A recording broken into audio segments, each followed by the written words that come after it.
It has now been 17 years since 9/11. Many of us who remember it vividly take this day to reflect on where we were and the emotions we felt when we watched terrorists attack our country. Today, we honor the nearly 3,000 lives lost that day and the growing number of first responders who have died since.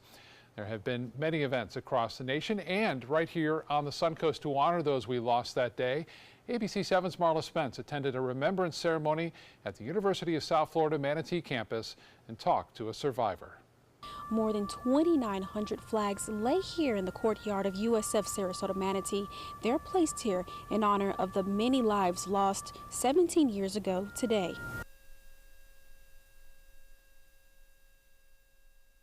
The campus held a ceremony in remembrance of September 11th, a tragic terrorist attack that shook our country and brings back unforgettable memories of that day for many Americans.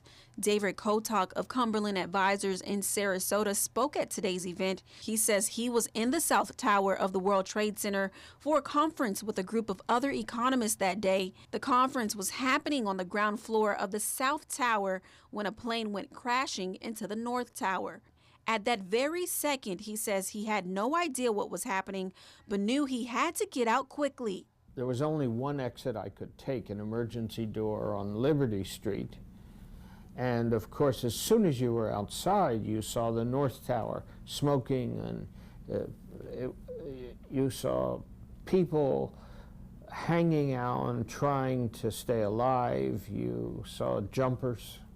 I remember the jumpers clearly. It was an awful sight. And I worked my way across West Street and moved about one block, turned around and looked at the North Tower on fire, trying to figure out what it was, because we didn't know.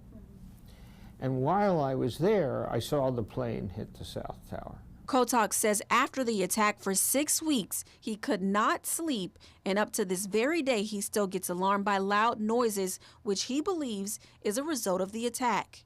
At today's ceremony, he says he hopes people will continue to remember September 11th, not only on this day, but each time they walk through TSA and board a flight. He says that should serve as a constant reminder of the many changes made because of that tragic day.